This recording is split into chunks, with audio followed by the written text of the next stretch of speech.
రాయపూల్ మండలంలో CMRF checks దాదాపు 11 లక్షల చిల్లర ఇవ్వడం జరిగింది.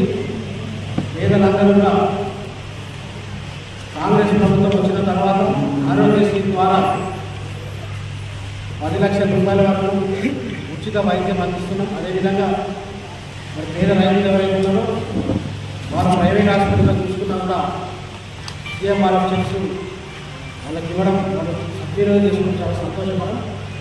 ఎందుకంటే ఎల్లవేళలా ప్రజా ఆరోగ్యమే ప్రభుత్వానికి ముఖ్యం. ఈ ప్రజా ప్రభుత్వం కాంగ్రెస్ ప్రభుత్వం మరి ఇంకెవరైనా అభివృద్ధి కూడా పొద్దున 10 గంటల నుంచి సాయంత్రం 6 గంటల వరకు కూడా దుబ్బాక ఆఫీసులో ప్రత్యేకంగా ఒక ఆపరేటర్లు పెట్టి మరి ప్రజలకు అందుబాటులో ఉండాలని చెప్పి సిఎంఆర్ఎఫ్ ఫండ్స్ కోసం ఒక ఎంప్లాయీలో పెట్టడం జరగడం ప్రజలందరూ కూడా ఆదాం లాభం డైరెక్ట్ ఆఫీస్కి మీరు అప్లై చేసుకోవచ్చు. ఎవరికి కూడా ఇలాంటి ఎవరైనా డబ్బులను కూడా రూపాయలు ఇవ్వాల్సిన అవసరం లేదు. ఖచ్చితంగా ఆఫీస్కి వెళ్ళి ఈ అవకాశాన్ని సద్వినియోగం రాయపూల్ మండలంలో సిఎంఆర్ఎఫ్ చెక్స్ దాదాపు 11 లక్షల చిల్లర ఇవ్వడం జరిగింది. పేదలందరూ కూడా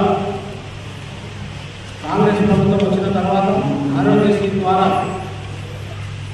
10 లక్షల రూపాయల వరకు ఉచిత వైద్యం అందిస్తున్నాం. అదేవిధంగా మరి పేద రైతులు ఎవరైతే ఉన్నారో వారు ప్రైవేట్ హాస్పిటల్లో చూసుకున్నా కూడా సిఎంఆర్ఎఫ్ చెక్స్ వాళ్ళకి ఇవ్వడం వాళ్ళు సద్వినియోగం చేసుకుని చాలా సంతోషపడం. ఎందుకంటే ఎల్లవేళలా ప్రజా ఆరోగ్యమే ప్రభుత్వానికి ముఖ్యం. ఈ ప్రజా ప్రభుత్వం కాంగ్రెస్ ప్రభుత్వం మరి ఇంకెవరైనా అభివృద్ధి కూడా పొద్దున 10 గంటల నుంచి సాయంత్రం 6 గంటల వరకు కూడా దుబ్బాక ఆఫీసులో ప్రత్యేకంగా ఒక ఆపరేటర్లు పెట్టి మరి ప్రజలకు అందుబాటులో ఉండాలని చెప్పి సిఎంఆర్ఎఫ్ ఫండ్స్ కోసం ఒక ఎంప్లాయీలో పెట్టడం జరగడం ప్రజలందరూ కూడా ఆదాం లాభం డైరెక్ట్ ఆఫీస్కి మీరు అప్లై చేసుకోవచ్చు. ఎవరికి కూడా ఇలాంటి ఎవరైనా డబ్బులను కూడా రూపాయలు ఇవ్వాల్సిన అవసరం లేదు. ఖచ్చితంగా ఆఫీస్కి వెళ్ళి ఈ అవకాశాన్ని సద్వినియోగం